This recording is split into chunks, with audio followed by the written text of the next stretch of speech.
기독교는 사실에 뿌리를 두고 있는 종교입니다. 따라서 성경에 기록된 내용은 어느 것 하나도 거짓이 없습니다.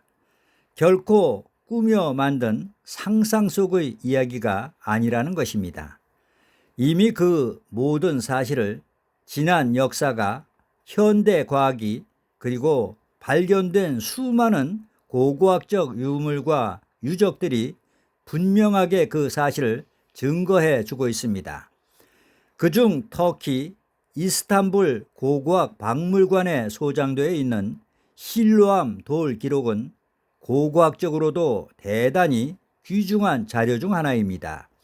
이 돌 기록은 예루살렘 실로암못 근처에서 발견된 것으로 높이 25cm, 폭 60cm의 그리 크지 않은 돌판에 고대 히브리어가 6줄로 새겨져 있습니다.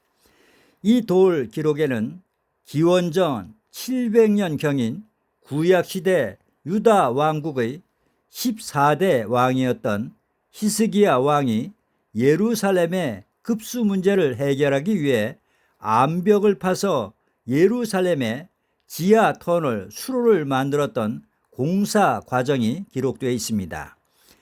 예루살렘은 이스라엘의 명군 다윗 왕이 왕국의 수도로 정한 이후 장장 3000년이 넘도록 파란만장한 역사의 중심 무대가 되었습니다. 일찍부터 예루살렘에 도성이 세워진 것은 지형적으로 적군의 공격을 방어하기에 최적의 천혜적인 조건을 갖추었기 때문입니다. 동서양편으로는 경사가 가파른 깊은 계곡이 있고 계곡 사이에 우뚝 솟은 언덕 부분의 고지대에 성벽을 쌓아 도성을 만들었기 때문에 그야말로 예루살렘은 난공불락의 철옹성이었습니다. 그러나 예루살렘에도 한 가지 취약점이 있었습니다. 그것은 물이 귀하다는 것입니다. 물을 공급해주는 샘이 단 한 곳밖에는 없었습니다.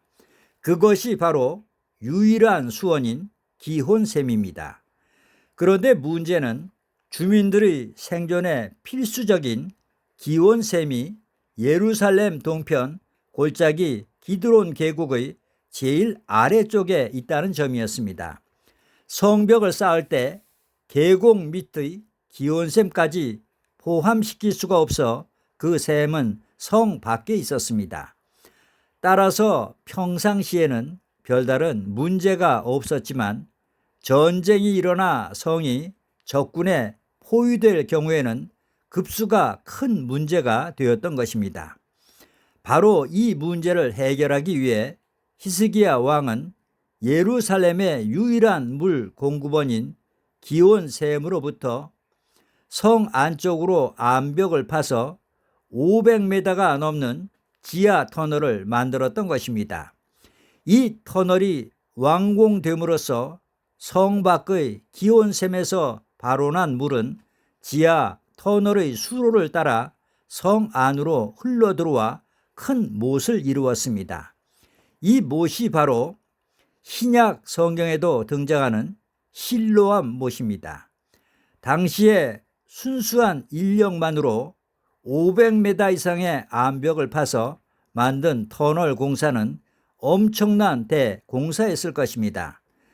그러나 구약 성경에는 이에 관해서 의외로 간단하게 언급하고 있습니다. 열왕기하 20장 20절에 히스기야의 남은 사적과 그 모든 권력과 못과 수도를 만들어 물을 성중으로 인도하여 드린 일이라고 기록되어 있습니다. 그런데 이스탄불 고고학 박물관에 소장되어 있는 실로암 돌 기록에는 히스기야 왕의 이 같은 대역사가 비교적 상세히 기록되어 있다는 것입니다. 암석 지대를 파서 만든 총 길이 535m, 구약시대의 단위로는 1200규빗의 이 지하 터널을 고고학자들은 히스기야 터널이라고 부릅니다. 그런데 한 가지 특이한 점은 기온샘과 지하 터널의 끝 부분이 되는 실로암못 두 곳의 고저 차이가 불과 2m밖에 되지 않는다는 것입니다. 기온샘에서 발원한 물이 실로암못을 향해 서서히 흘러가게 하기 위해서 터널 바닥의 경사를 완만하게 만들었기 때문입니다.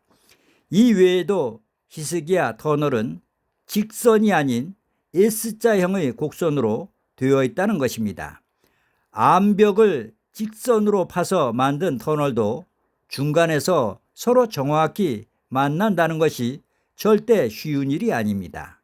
그런데 히스기야 터널은 양편에서 암벽을 곡선으로 파 들어가서 중간 지점에서 불과 30cm 미만의 고저 차이로 정확하게 만난 것입니다. 실로 놀라운 일이 아닐 수 없습니다. 2700년이 지난 오늘까지도 히스기야 터널에는 기온샘에서 솟아난 물이 잔잔히 흐르고 있습니다. 다윗 왕도 히스기야 왕도 예수님께서도 마셨던 기온샘의 물은 오늘도 성경의 역사성과 사실성을 보란듯이 증거하며 소리 없이 흐르고 있는 것입니다. 아멘.